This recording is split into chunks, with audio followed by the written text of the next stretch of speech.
మరో బ్రేకింగ్ చూస్తున్న విశాఖ సాగర తీరంలోని రిషికొండపై గత వైసీపీ ప్రభుత్వ హయాంలో 500 కోట్లతో నిర్మించిన 7 సూపర్ స్ట్రక్చర్ల నిర్మాణం భవిష్యత్తుపై తాజాగా ప్రజల్లో చర్చ జరుగుతోంది.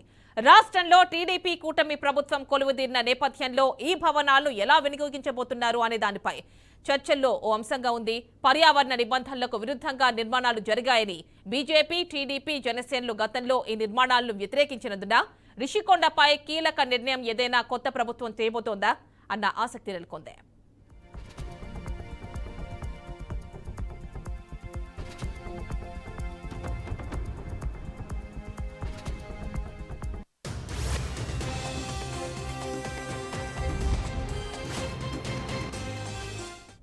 విశాఖలోని రిషికొండపై అత్యంత రహస్యంగా నిబంధనలకు విరుద్ధంగా మాజీ సీఎం జగన్ రాజభవనాన్ని తలపించే నిర్మాణాన్ని చేపట్టారని మాజీ మంత్రి గంటా శ్రీనివాసరావు తెలిపారు.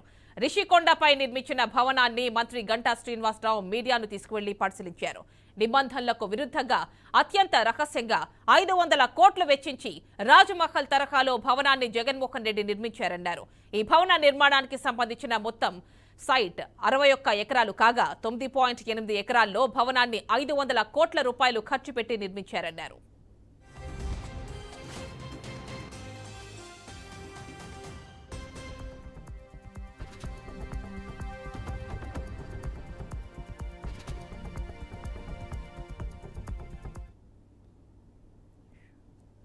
ఇంత పెద్ద ఎత్తున ప్రజాధనాన్ని గత ప్రభుత్వం దుర్వినియోగం చేసిందని గంటా శ్రీనివాసరావు ఆరోపించారు. అయితే దీనిపై విచారణ జరిపించాల్సిందిగా ప్రభుత్వాన్ని TDP MLA Ganta Srinivasarao demand చేశారు. ఇంత పెద్ద మొత్తంలో పర్యావరణ అనుమతులకు విరుద్ధంగా నిర్మించిన వారిపై చర్యలు తీసుకోవాలని ఆయన కోరారు. గత ప్రభుత్వం విశాఖను పాలనా రాజధానిగా ప్రకటించిందని, అయినా విశాఖలో అన్ని స్థానాలను కూటమి పార్టీలకు ప్రజలు పట్టం కట్టారని ఆయన గుర్తు చేశారు. రాజధాని కంటే అభివృద్ధి చేయడమే ముఖ్యమని ప్రజలు తమ తీర్పు ద్వారా స్పష్టం చేశారని గంటా శ్రీనివాసరావు తెలిపారు.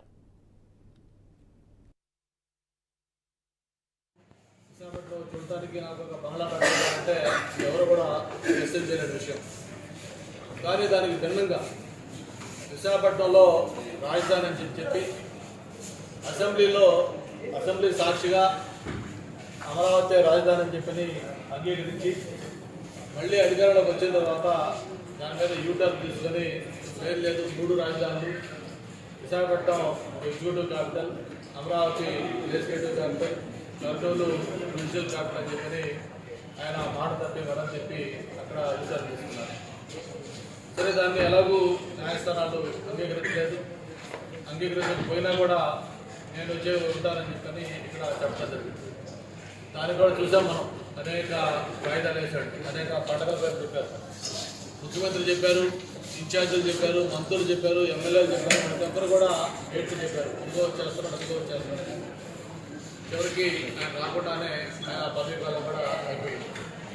అయితే దీంట్లో ప్రధానంగా మనం ఎందుకంటే ముఖ్యంగా ఆయన విశాఖపట్నంలో వచ్చి ఉండటం కోసం అని చెప్పని ఏదైతే ఇప్పుడు మనం కూర్చున్న ఈ ఋషికొండ, ఒకప్పుడు సంత ఋషులు ఈ కొండపై నడయాడని, ఇక్కడ తపస్సు చేసుకునేవాళ్ళని, దీనికి ఒక హిస్టారికల్ ఇంపార్టెన్స్ ఉన్న కొండ. ఎవరైనా విశాఖపట్నం నుంచి బీచ్ రోడ్లు వెళ్తా ఉంటే వెళ్ళే వాళ్ళందరికీ కూడా పచ్చటి కొండ అందరినీ కూడా ఎంతో ఆకర్షిస్తూ ఉండేది. అటువంటి ఒక పచ్చటి ఋషికొండని టూరిజం దీని కింద అక్కడ రిసార్ట్స్ కట్టి ఉంచితే బ్రహ్మాండమైన లాభాల్లో నడుస్తున్న ఆ టూరిజం రిసార్ట్ని కూడా మరి పూర్తిగా డిస్మాంటిల్ చేసి ఇక్కడ అత్యంత రహస్యంగా గోప్యంగా ఈ విలాసవంతమైన రాజమహల్ని నిర్మాణం చేయడం జరిగింది. ప్రభుత్వం ఏదైనా ఒక నిర్మాణం చేసేటప్పుడు దాంట్లో రహస్యాలు ఉండవు. బహిరంగంగా ఆ బిల్డింగ్ దేనికోసం కడతా ఉన్నారు, ఎంత విస్తీర్ణత కడతా ఉన్నారు, ఎంత ఎస్టిమేట్తో కడతా ఉన్నారు,